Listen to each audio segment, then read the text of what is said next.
Welcome to Antarctica, the planet's ultimate ice kingdom. Imagine a place where the sun rarely shines, temperatures dive to a bone-chilling 89 deg C, and winds howl at 300 km/h like a wild symphony of nature.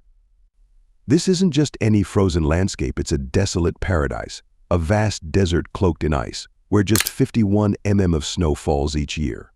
Here you won't find a government, a country, or even a single indigenous tribe. Instead, you'll discover an untouched world, a canvas of white waiting to reveal its secrets. Ready to explore the wonders of this enigmatic continent? Let's dive in. But don't let the serene ice mislead you. Antarctica is a fierce battleground of ambition. Take a look at this intriguing map. France, Norway, and Australia are firmly asserting their claims, while Britain, Chile, Argentina, and New Zealand are locked in a heated tug-of-war over their territories. Is Antarctica truly a geopolitical playground? Join us as we explore the captivating stories and intricate politics that define this enigmatic continent. Let's rewind to 350 BC, when the brilliant Greek philosopher Aristotle first proclaimed that the Earth was round. The Greeks were familiar with the Arctic, known as Arctos after the bear, but they speculated about a mysterious southern land. They named it Antarctos, meaning the opposite of the bear, which led to the term we know today. Humans first set foot on this icy wonderland in the 1890s, but explorers had long speculated about its existence. The belief that heading south would uncover new treasures drew adventurous explorers, particularly from France, eager to unveil Antarctica's hidden marvels. Join us as we journey through the riveting history and geopolitical landscape of this untouched frontier. Fast forward to 1530. When a groundbreaking map unveiled the mysterious land known as Terra Australis, unknown southern land. In 1773, the brave British naval officer James Cook sailed into the icy waters south of the Antarctic Circle, but turned back just 130 km from the shore, famously declaring that no one could conquer this treacherous land, despite spotting icebergs concealing rocky secrets. 50 years later, the race to Antarctica intensified. The competition heated up when British-American Captain John Davis claimed to be the first to reach it after getting lost at sea. The first undisputed landing took place in 1895, thanks to the Norwegian ship Antarctic. Amidst the excitement, two crew members, Karsten Borchgrevink and New Zealander Alexander, argued over who took that historic first step, leading to a humorous depiction of Alexander sneaking off the boat. The early 1900s marked the heroic era of exploration, filled with daring expeditions that led to astonishing discoveries, including the surprising presence of thriving mosses in this icy expanse.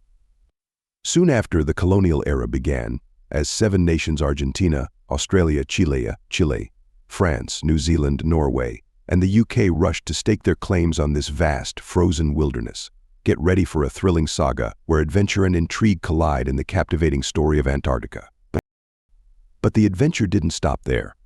Nations such as the USA, Soviet Union, Japan, Sweden, Belgium, and Germany conducted their own explorations, adding even more complexity to this narrative. Are you ready for this historical journey?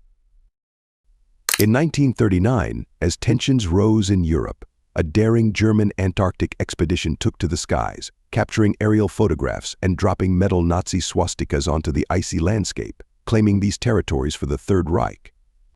Meanwhile, the USA remained surprisingly passive. Back in 1924, the U.S. Secretary of State had declared that simply discovering land in Antarctica didn't equate to ownership. Only actual settlements could claim a stake. After World War II, Antarctica transformed into a political battleground. Countries weren't fighting with weapons, they were establishing research stations, each eager to secure a permanent presence. Australia set up bases on the remote Heard and Macquarie Islands in 1947-48, marking its territory. By 1953, France boldly established its presence with bases on Kerguelen and Crozet Islands. Australia quickly followed in 1954 with Mawson Station on the mainland, and just a year later, Argentina launched the General Belgrano Station on the Filchner-Ronne ice shelf. Beneath the thick layers of ice lies a world of secrets waiting to be uncovered. The uniquely named ice shelves only add to the allure. As nations rushed to plant their flags, these research stations became strategic power plays. The clustering of British, Chilean, and Argentinian bases revealed that this was not merely about science, it was a high-stakes geopolitical chess game. The captivating saga of Antarctica's territorial claims is an exciting adventure waiting to be told.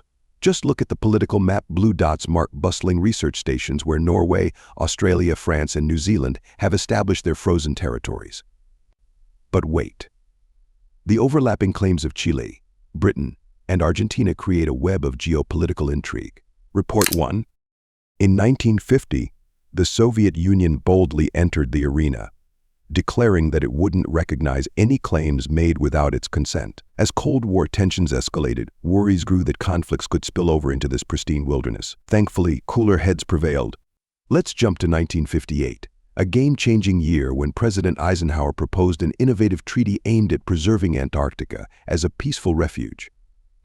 A significant conference in Washington on October 15, 1959, led to the signing of the Antarctic Treaty on December 1st, marking a shift from rivalry to collaboration.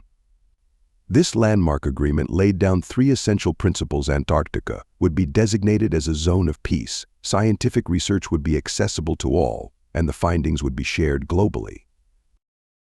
In this icy realm where intrigue reigns, cooperation overcame conflict. The treaty initially brought together 12 nations eager to stake their claims in this frozen territory. But here's the twist: it didn't abolish their territorial ambitions, it merely hit the pause button. Nations can still assert their claims, with Australia proudly holding a significant 42% of the continent. But there's more.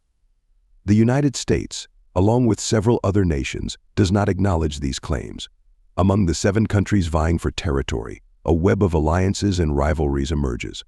France, Australia, New Zealand, and Norway maintain friendly relations, while the UK, Chile, and Argentina engage in a heated territorial tug-of-war.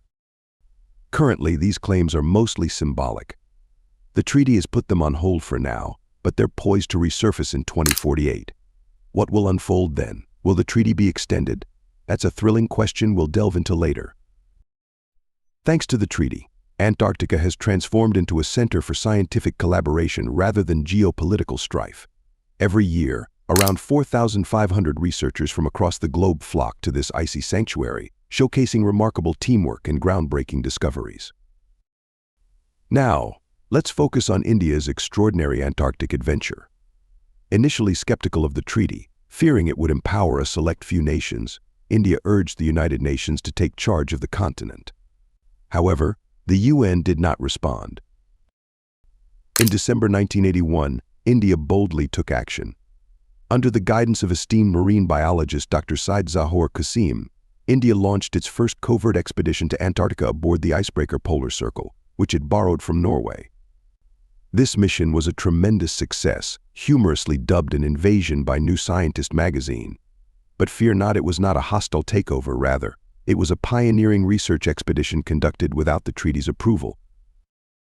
During this period, India navigated the Cold War as part of the non-aligned movement, standing firm in diplomacy without aligning with either superpower. Join us as we continue to uncover more captivating stories from this remarkable continent. In 1983, the non-aligned nations intensified their pressure on the United Nations, demanding action on the mystery that is Antarctica. Just a month before a crucial meeting, India surprised everyone by signing the Antarctic Treaty and applying for consultative party status, an unexpected turn given its earlier stance. Today, India operates 2 cutting-edge research stations on this frozen frontier, exploring geological wonders. During its second expedition, scientist Sudipta Sengupta made an astonishing discovery: the Schumacher Hills are connected to a fault line that traces back to the Indian subcontinent. This ancient split allowed India to drift north, eventually forming the magnificent Himalayas. The game-changing Environmental Protection Treaty of 1991, known as the Madrid Protocol, imposed strict regulations on drilling and mining in Antarctica. This monumental agreement was essential for safeguarding the continent from resource-hungry nations. Report 2. A 1992 U.S. Geological Survey suggested there could be 19 billion barrels of recoverable oil beneath the ice, while Russian explorers claim a staggering 500 billion could be below. For now, the Madrid Protocol keeps these potential riches secure. However, climate change is reshaping the landscape, melting ice and increasing accessibility. New technologies might make resource extraction feasible, especially with the treaty set to expire in 2048. If it's not renewed, the future of this pristine land could look very different. Meanwhile, China is ramping up its fishing activities in the surrounding oceans and has been the only nation to establish new research stations since 2000. Wealthy tourists are also entering the picture, illegally exploiting the environment with their private yachts, amplifying calls for stronger protections. There's a growing movement advocating for a new treaty to protect the oceans surrounding Antarctica from overfishing and illegal activities. The Antarctic Treaty now has a permanent presence, with its headquarters in Buenos Aires, Argentina, overseeing this uncharted territory. Geopolitically, Antarctica stands out as a unique realm, neither a country nor governed by military force, making it susceptible to exploitation due to treaty loopholes. For the adventurous souls, a visit to the British station Port Lockroy offers an opportunity to stamp your passport, reflecting practices in Chile and Argentina, while subtly reinforcing their claims. What are your thoughts? What should the future of Antarctica entail? Should we continue to promote collaboration and scientific exploration, or is it time to dig deeper into its secrets? Share your insights in the comments below. If you enjoyed this journey, don't forget to check out my geopolitics playlist for more exciting insights. Click here to explore. Until next time, thank you for joining the adventure.